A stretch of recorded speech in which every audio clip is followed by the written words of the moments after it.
Hotel ஸ்டைலில் நல்லா டேஸ்டியாக கிறிஸ்பியான ஆனியன் ரவா தோசை இனி நம்ம வீட்டிலேயே ஈஸியாக ரெடி பண்ணலாம். எப்படி பண்ணுறதுன்னு பார்க்கலாமா? அதுக்கு ஒரு மிக்சிங் பவுலில் 1 கிளாஸ் அளவுக்கு ரவை எடுத்துக்கோங்க. 1 கிளாஸ் அளவுக்கு அரிசி மாவு எடுத்துக்கோங்க. அப்புறமா ஒரு 1/4 கிளாஸ்க்கும் கம்மியாக மைதா மாவு ஆட் பண்ணிக்கோங்க. இது கூடவே பொடி பொடியாக நறுக்கின இஞ்சி, பச்சை மிளகாய் இதெல்லாம் சேர்த்துக்கோங்க. அப்புறமா கொஞ்சமாக மிளகும் ஜீரகமும் ஆட் பண்ணிக்கோங்க. அப்படி முழுசாகவே ஆட் பண்ணிக்கலாம். அதுக்கப்புறமா ரவா தோசைக்கு தேவையான அளவுக்கு சால்ட் ஆட் பண்ணிக்கோங்க. இப்போது எந்த அளவுக்கு நம்மளுக்கு தண்ணி வேணுமோ அந்தளவுக்கு ஆட் பண்ணி ஒரு விஸ்க் வச்சு லம்ஸ் இல்லாமல் நல்லா மிக்ஸ் பண்ணிக்கோங்க. இப்போது நம்ம நல்லா மிக்ஸ் பண்ணியாச்சு. இந்த ஸ்டேஜில் நம்ம பொடி பொடியாக நறுக்கின ஒரு மீடியம் சைஸ் பெரிய வெங்காயத்தை ஆட் பண்ணிக்கலாம். கூடவே கொஞ்சமாக பெருங்காயத்தூளும் ஒரு 1/4 ஸ்பூன் அளவுக்கு ஜீனியும் ஆட் பண்ணிக்கோங்க.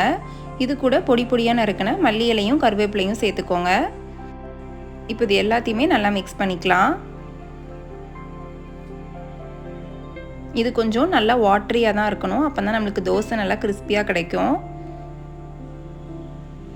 பாருங்கள், இந்த அளவு கன்சிஸ்டன்சியில் எடுத்துக்கோங்க.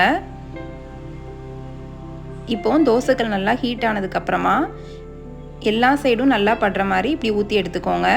தோசைகள் நல்லா ஹீட்டாக இருக்கணும். அப்போ தான் நம்மளுக்கு தோசை நல்லா மெல்லிஸாக கிடைக்கும்.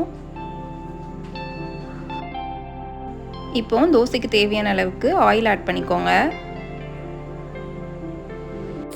ஆயில் ஆட் பண்ணிவிட்டு ஒரு 1 மினிட் கழித்து இப்படி தோசை கரண்டி வச்சு நல்லா எல்லா சைடும் நல்லா தேய்ச்சி விட்டுக்கோங்க. அப்போ தான் நம்ம தோசை நல்லாவே மெல்லிஸாக கிடைக்கும்.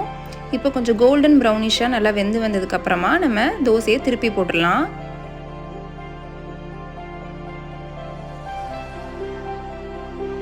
இப்போ எல்லா சைடுமே நல்லா வெந்து வந்துருச்சு.